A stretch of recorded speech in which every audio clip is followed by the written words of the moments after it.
Heavy metal rock. Global mind.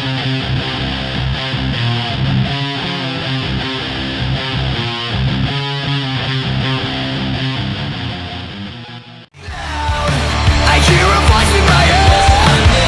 It's getting loud. It's getting loud. Better left for dead. Feel like communicating. You'll never see me again. It's getting loud. It's getting. I'm Robert Cavuto, and today on My Global Mind, we're speaking with Mitch Micoley of Moon Fever to talk about their new EP. Mitch, welcome. Thank you so much for taking the time. Thanks for having me, man. Happy to be here. Does the EP have a name? No, not really. I mean, I would say it probably will just be Moon Fever, but I mean, we've been when we're on the road, we throw around so many random cool sayings because it's kind of all you have to do when you're in a van.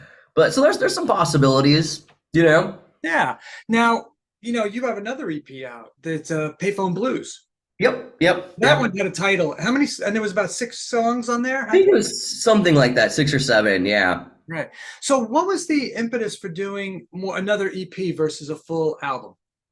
I mean, I think in the world of music these days, I think the album has kind of lost steam, and it's a ton of money to make a full record. Whereas if you put a full record out and there's only one single that people want to hear anyway, it's like, man, you kind of blew through 40 grand probably making it. Wow. You know what I'm saying? So I think nowadays it's a singles game is really what it is. That's pretty cool. And that seems like the way to do it. I talked to a lot of artists like yourself who are following, particularly Billy Idol. He's been sick. He released I think 3 EPs with 4 songs each on it. And I think it's kind of the move these days. Yeah. I mean, eventually do I want my Opus album? Absolutely. But, once the band, I think, gets a little bit bigger and people would be more interested in an album, they got one. Yeah, that's cool. I'm not really that familiar with the band. I'm a new fan now, through Kevin. So tell me a little about the band's formation, history, origins. Yeah, so I moved up here to Seattle, probably almost a year and a half, maybe 2 years ago, something like that. And I was kind of just looking for a new sound, doing a new thing. I came up here on tour actually, and I just fell in love with the place. And I'm like, I have to live here. It's everything I want. So we ended up getting a studio in El Corazon, which is where Pearl Jam started, Nirvana, huge music history of that place. And I got introduced to Dave and Troy. We started holding auditions. Triston came in, blew us away in the first 5 seconds, and we're like, this is it. You're the guy. And then we all went and got Chinese food down the street.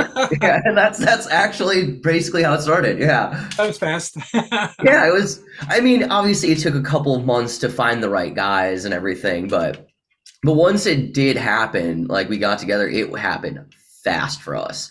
It was just touring and making records and just getting after it.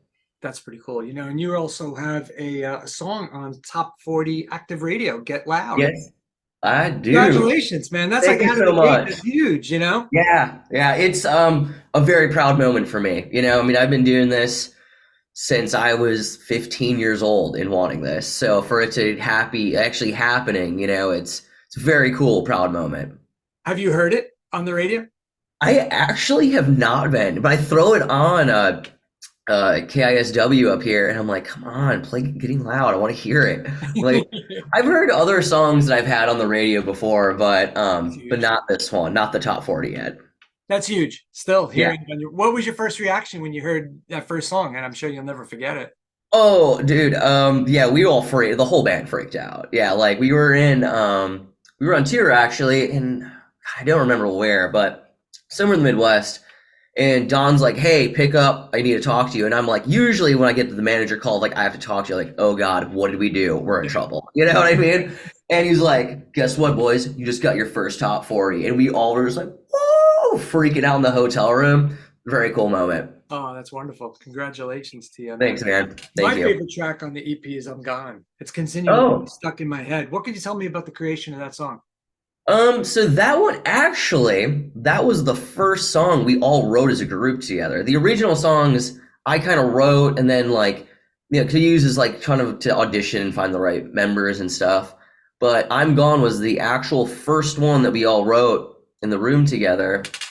And I don't know if I think maybe I came up with the original riff and then Dave came up with that breakdown that's so sick.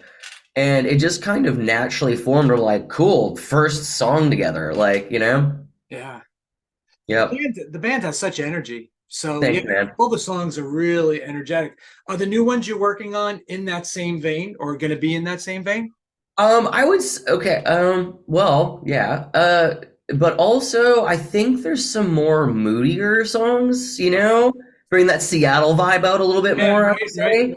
But the new stuff we're working on, I'm very, very proud of. I think there's definitely some single potential in some of these songs. So, Do you guys get together and write, or are you're coming up with the riffs and then you present it to the band, or you're in a studio and you're working together? We like that. We don't like that. yeah, kind of. The process is always different.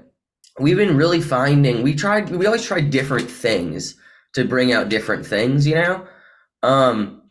But like I was writing on Saturday, just my little home studio where I'm talking to you from, and was writing some stuff. And I was like, "Oh, this is a cool riff," but I'm like, "Man, I just need to get in the room with the guys and really like feel it as a group," Right. because I think that's really where Moon Fever comes. Like we can all write songs and pitch ideas to each other and try stuff out, but I think until the song is like in the room with the guys, you're like, "Okay, this could be a thing." Or you do it. Sometimes you record something you're like, "This is sick."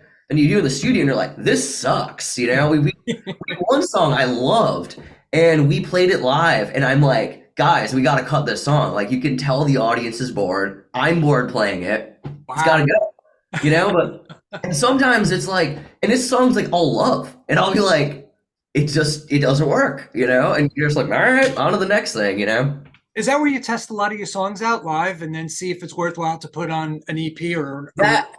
I started doing that, yeah, because it's really good to tell, and like obviously it's all you don't really know because obviously I like it because we're coming up with it, but until when you see a crowd's reaction to something and you're like, oh man, they love that, you're like, okay, cool, that's sick. But there's other times with the song called Lonely, we just did it and I just looked in the crowd, I'm like, they look bored. I looked on stage, the guys look bored. I'm like, yeah, this isn't a thing, It'll work, yeah. We're just like, gotta cut it. See you later. Yeah. Were these 4 songs on the EP all road tested? No. These weren't. This is stuff. I mean, like when I originally kind of came up with the new sound I've been doing, I was just like, I think this stuff's good. Found the right dudes who are like, this is sick, and it just worked. Yeah. And sometimes it's like that too. Sometimes it literally just works. Yeah. It's a good album or EP to work out to. It's got that high, 20 BP, what do they call it? BPMs? You get your BPMs. BPMs, yeah. Nice, man. You strive for? I mean, do you turn up a click track and say, I got to come up with a riff that's powerful like this? And sometimes, yeah, because like sometimes I can tell like if we're writing in certain tempos, I'm like, cool, and I just change the tempo completely and only try to write things. I'm like, okay, we're kind of doing things and maybe we're slower or like gloomy around like 120, and I'm like, I just gotta write a just like smash you in the face burner, you know what I mean, just to kind of keep it just always. Basically I think it's like you have to always like change yourself or something so different things come out, that's what I've been finding, hence the moody songs that you're working on, right? Yeah, exactly. Yeah, but I guess it's got to work for you guys as a band. You have to have that diversity, the high moments on stage and the quieter moments on stage. Mm-hmm. It's got to be, pretty well put together. It can't just be running throughout the whole. Yeah, absolutely. Well, I mean, hey, I love the Ramones, so I don't know. Maybe sometimes, I love the Sex Pistols. Sometimes you just gotta burn through it, One of my favorite bands is the Scorpions, and they love Scorpions. They come out rocking, and then they take a moment, and they so cool acoustics, and then they go back, and then they got a whole wave of, and it just keeps hitting you, And I think that is what a good set is, and a good band. I think they can take you all over the place. I think that's kind of the gig, And their ballads are just as powerful as their rock. So you can't deny that you don't want to hear that ballad because you have to hear the ballad live, you know? Yeah, I'm actually literally this week, I'm spending this week just learning new solos, and I actually have a Scorpion solo on my list right now of Which things one? I'm working on. I gotta see, hold on one second. Which one was it? I learned Rock You Like a Hurricane recently. That one's a ripper. Yeah. Yeah, I don't know. I can't find it. But yeah, so learning some Scorpions this week. That's a part of my week. Awesome. Is there a song on this EP for you that stands out maybe in a special way more than the other ones? Yeah, there's one that will be out eventually, and it's called Forever Sleep, and I think it's probably the most powerful song we have. It's Wow. very, very, it's powerful. If you feel it when you play it, it's just like, whoa, it's heavy. You know what I mean? Like, and that's one too, where I'm like, when I see the crowd, they're just like, holy shit. You know what I mean? So it's one of those ones that's like, you're like, yeah, that one could be definitely, fingers crossed, could be another one on the radio someday, but we'll see. Yeah, you have such great guitar phrasing, and I think that's one of the most Yeah, important man. things when playing guitar. And as mentioned, Scorpion is perfect. It allows the vocals to sit perfectly within the guitar phrasing, not just right on top, but right within it. Yeah. And it's melodic. Tell me Thank you, about the man. importance of that guitar phrasing to you. I think again, yeah, phrasing is definitely everything. I also, in terms of like soloing and a lot of stuff, but I also really think that simplicity is Yeah. really key, and kind of knowing your place, not being super egotistical, look at what I can do kind of thing, and just like literally serving the music and being like, I work for you, music. You don't work for me. You know what I mean? Like that's really what it is. I'm all about that. I Yeah, love me too. simplicity. I like a great riff, not tremendously overlayered with and complicated. And Mhm. not to sound disparaging, but like Iron Maiden's last album, I love Iron Maiden, but it was just so layered and so Mhm. overcomplicated. And it's like some things got lost sometimes. And I like simplicity, and I just want to hear that riff. And that's what drives me. And that's what sticks in my head continuously. So you Thanks, guys do man. extremely Yeah, well. and there's sometimes there are moments where the things should be complex and ridiculous. I mean, Iron Maiden. They go and get after it. Yeah, yeah. And that's in the studio. Like, all right, what can we do? What can we layer here? But yeah, Yeah. Oh, absolutely. also your playing seems to match perfectly to Cody's voice. People talk about chemistry, but I think the two of you have a really great connection, Thank very you. telepathic. Tell me about that.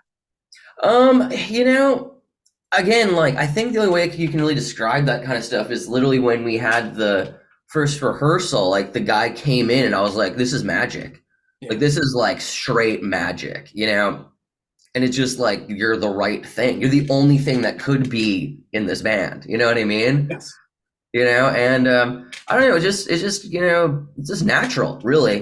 Just like we all get along, which is cool because sometimes in bands you don't. So Right. this one, like everyone's good dudes. We can still hang out too, not just be music guys. So we have a good relationship. And having a good singer is extremely important, obviously, for obvious reasons. Not just somebody who fits, but because when I was a kid and we were in bands and cover bands, it was impossible to find anybody who could sing. You It's know, hard, and a yeah. lot of people think they could sing until they get in front of a microphone, and you're like, you shouldn't be singing at all. Yeah, Especially and if you look at that.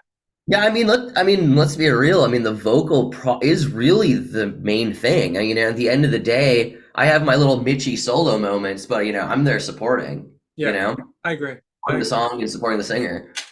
I agree. That's what carries. I think it's a great riff, but also the melody. Somebody who Yeah. can sing the melody over it, and Yep. that kind of works it out. Mhm. What do you think you guys bring out from a creative sense, the four of you?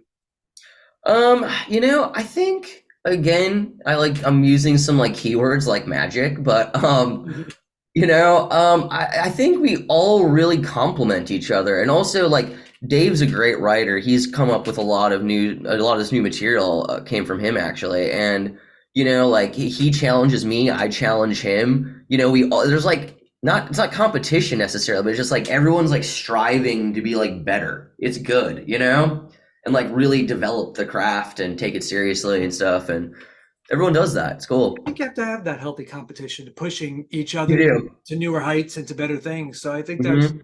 it's not necessarily friction. It's just you want to always do your best, and you want to challenge that guy, and he wants to challenge you back. Yeah, it's cool. Yeah, it's good. It's healthy. Well, you talked about touring. What's your touring plans right now? Well, I can announce because we did just announce Steel Panther we're doing in December. I think it's the first 2 weeks of December, which you can find on our Instagram page or Steel Panthers. And I'm really, really looking forward to that. Those guys are super sick. Yeah. Yeah, they're really a lot of fun. I looked at the dates and there was nothing in my area. So I wish I could have Oh, seen you. It would have been great. I saw them when they yeah. came around this summer, spring. Sure. They're a Yep. terrific band. You've seen Yeah, them.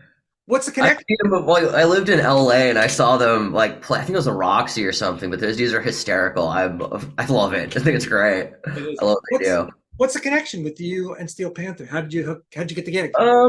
I think we probably have the same agency is how that worked. But I mean, basically for us, it's like, we have like good management and stuff and a great agency, but it really I just find that people like Don will be like, hey, you have dates. And I'm like, okay. And like, that's just how it is. They're like, hey, guess what? Now you have to go and be in Joliet, Illinois or whatever, or Florida. And I'm like, okay, Yeah. Yeah. What do you guys take out on the road with you typically? I mean, you're relatively a new band. You're opening for somebody else. So what's the amps? The situations. I know a lot of bands rent stuff out on the road. Are you taking your own stuff?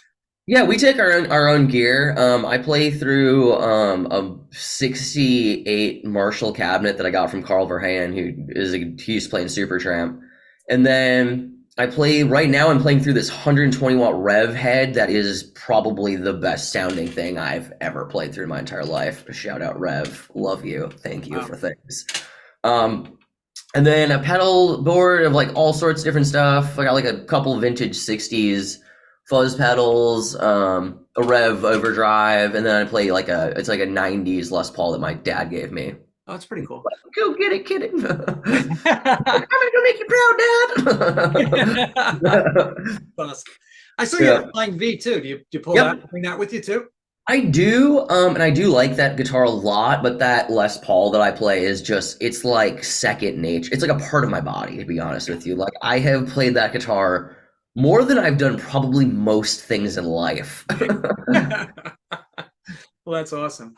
Well, listen, Mitch, I want to thank you so much for taking the time. I wish you the most success with the EP, and I look forward to hopefully seeing you, play live. I hope you do, man. Thank you guys. Yeah, thanks so much for having me, man. Thanks. Take it easy. Safe travels. All right. See you, man. Bye-bye. Bye. Heavy metal rock. Global mind.